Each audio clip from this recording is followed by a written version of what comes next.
Auggie and Me, the Shingaling chapter. How I Walked to School. There was a blind old man who played the accordion on Main Street, who I used to see every day on my way to school. He sat on a stool under the awning of the A&P supermarket on the corner of Moore Avenue, his seeing eye dog laying in front of him on a blanket. The dog wore a red bandana around its neck. It was a black Labrador. I know this because my sister Beatrice asked him one day. "Excuse me, sir, what kind of dog is that?" "Johnny is a black Labrador, missy," he answered. "She's really cute. Can I pet her?" "Best not. She's working right now." "Okay, thank you. Have a good day now." "Bye, missy." My sister waved at him. He had no way of knowing this, of course, so he didn't wave back. Beatrice was 8 then. I know because it was my first year at Beecher Prep, which means I was in kindergarten. I never talked to the accordion man myself. I hate to admit it, but I was kind of afraid of him back then. His eyes, which were always open, were kind of glazed and cloudy. They were cream-colored and looked like white and tan marbles. It spooked me. I was even a little afraid of his dog, which really made no sense because I usually love dogs. I mean, I have a dog, but I was afraid of his dog, who had a gray muzzle and whose eyes were kind of gloopy too. But, and here's a big but, even though I was afraid of both of them, the accordion man and his dog, I always dropped a dollar bill into the open accordion case in front of them. And somehow, even though he was playing the accordion, and no matter how quietly I crept over, the accordion man would always hear the swoosh of the dollar bill as it fell into the accordion case. "God bless America," he would say in the air, nodding in my direction. That always made me wonder, how could he hear that? How did he know what direction to nod? My mom explained to me that blind people develop their other senses to make up for the sense that they've lost. So, because he was blind, he had super hearing. That, of course, got me wondering if he had other superpowers too. Like in the winter when it was freezing cold, did his fingers have a magical way of keeping warm while they pressed the keys? And how did the rest of him stay warm? On those really frigid days when my teeth would start to chatter after walking just a few blocks against icy wind, how did he stay warm enough to play his accordion? Sometimes I'd even see little rivers of ice forming in parts of his mustache and beard. Or I'd see him reach down to make sure his dog was still covered by the blanket. So I knew he felt the cold. But how did he keep playing? If that's not a superpower, I don't know what is. In the wintertime, I always asked my mom for $2 to drop into his accordion case instead of just one. Swoosh, swoosh. God bless America. He played the same 8 or 10 songs all the time, except at Christmas time when he'd play Rudolph the Red-Nosed Reindeer and Hark the Herald Angels Sing. But otherwise, it was the same songs. My mom knew the names of some of them. Delilah, Laura's Theme, those were the days. I downloaded all the titles she named, and she was right. Those were the songs. But why just those songs? Why were they the only songs he ever learned to play? Or were they the only songs he remembered? Or did he know a whole bunch of other songs, but chose to play just those songs? All that wondering got me wondering even more. When did he learn to play the accordion? When was he a little boy? Could he see back then? If he couldn't see, how could he read music? Where did he grow up? Where did he live when he wasn't on the corner of Main Street and Moore Avenue? I saw him and his dog walking together sometimes, his right hand holding the dog's harness and his left hand holding the accordion case. They moved so slowly. It didn't seem like they were going very far. So where did they go? There were a lot of questions I would have asked him if I hadn't been afraid of him, but I never asked. I just gave him $1 bills. Swoosh. God bless America. It was always the same. Then, when I got older and wasn't that afraid of him anymore, the questions I used to have about him didn't seem to matter as much to me. I guess I got so accustomed to seeing him, I didn't really think about his foggy eyes or if he had superpowers. It's not like I stopped giving him $1 when I passed by him or anything. It was more like a habit now, like swiping a Metro card through the subway turnstile. Swoosh. God bless America. By the time I started 5th grade, I stopped seeing him completely because I no longer walked past him on my way to school. The Beecher Prep Middle School is a few blocks closer to my house than the lower school was.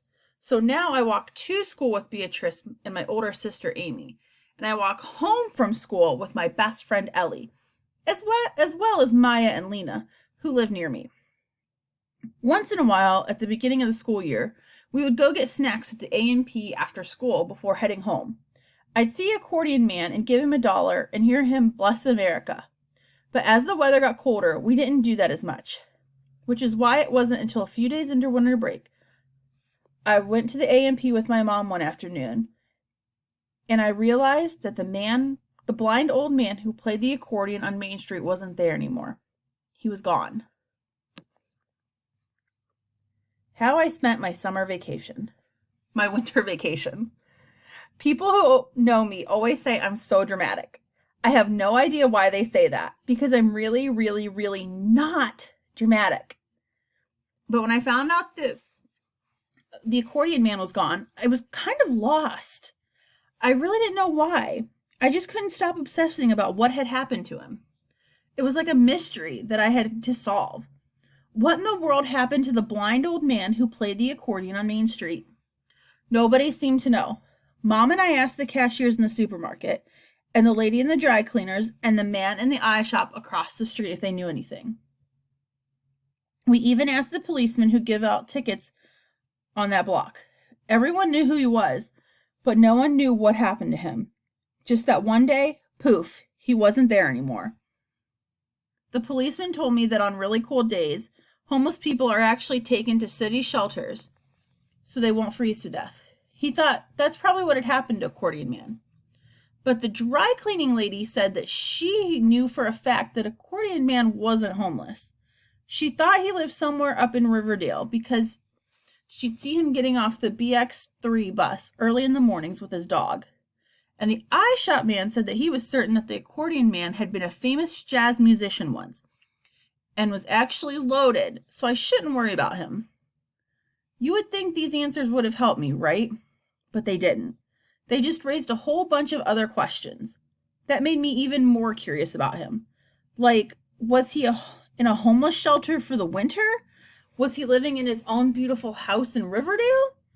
Had he really been a famous jazz musician? Was he rich? If he was rich, why was he playing for money? My whole family got sick of and tired of me talking about this, by the way.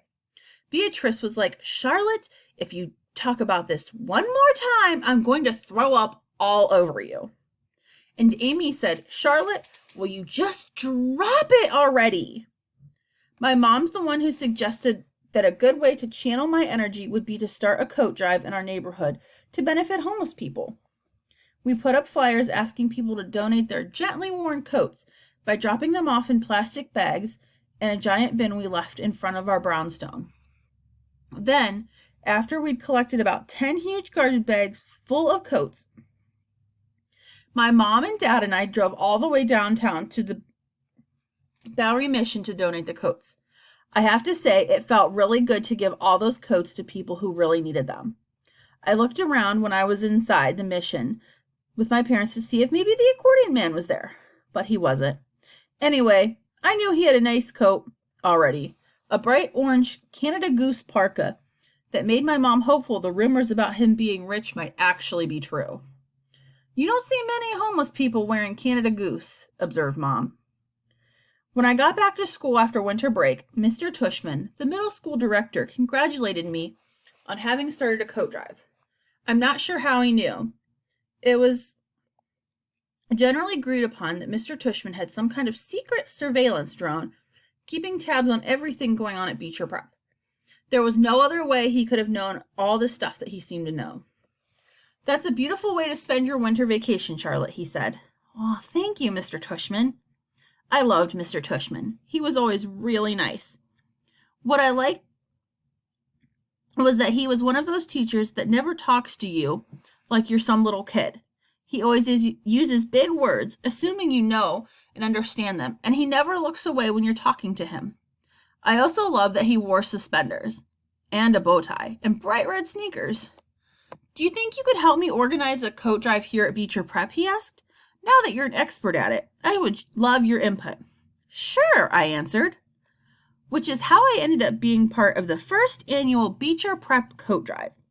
In any case, between the coat drive and all the other drama going on at school, when I got back from winter vacation, more on that soon, I didn't really get a chance to solve the mystery of what happened to the blind old man who played the accordion on Main Street. Ellie didn't seem the least bit interested in helping me solve the mystery, though.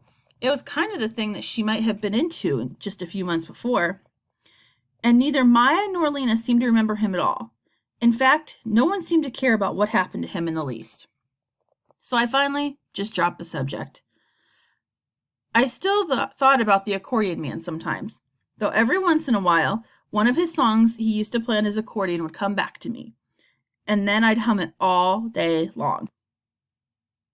How the Boy War started.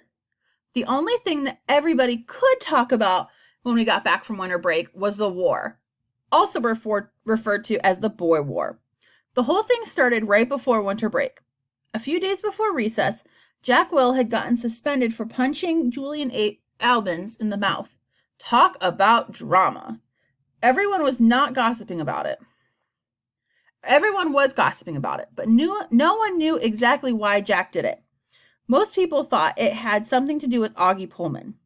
To explain that a bit, you have to know that Auggie Pullman is this kid at our school who was born with very severe facial issues. And by severe, I mean severe. Like really severe. None of his features are what they're supposed to be. And it's kind of shocking when you see him at first, because it's like he's wearing a mask or something. When he started at Beecher Prep, everybody noticed him. He was impossible not to notice. A few people, like Jack and Summer and me, were nice to him from the beginning. Like when I would pass him in the hall, I'd always say, "Hey, Auggie, how are you doing?" and stuff like that. Now, sure, part of that was because Mr. Tushman had asked me to be a welcome buddy to Auggie before school had started. But I would have to be nice to him even if I hadn't been asked to do that. Most people, though, like Julian and his group, were not at all nice to Auggie, especially in the beginning. I don't think people were even trying to be mean necessarily. I think they were just a little weirded out by his face is all. They said stupid things behind his back, called him freak, played this game called the Plague, which I did not participate in, by the way. If I'd ever touched Auggie Pullman, it's only because I'd never had a reason to. That's all. Nobody wanted to hang out with him or get partnered up with him to be in a class project together, at least in the beginning of the year. After a couple months, people did start getting used to him. Not that they were really nice or anything, but at least they stopped being mean. Everyone, that is, except for Julian, who continued to make such a big deal about him. It's like he couldn't get over the fact that Auggie looks the way he looks. As if the poor guy couldn't help it, right? Anyway, so what everyone thinks happened is Julian said something horrible about Auggie to Jack. And Jack, being a good friend, punched Julian. Boom. And then Jack got suspended. Boom. And now he's back from suspension. Boom. And that's the drama. But that's not all there is to it. Because then what happened is this. Over winter break, Julian had this huge party and basically turned everyone in the 5th grade against Jack. He spread this rumor that the school psychologist had told his mom that Jack was emotionally unstable and that the pressure of being friends with Auggie had made him snap and turn into some angry maniac. Crazy stuff. Of course, none of it was true, and most people knew that. But it didn't stop Julian from spreading that lie. Now the boys are in this war. That's how it started, and it's so stupid.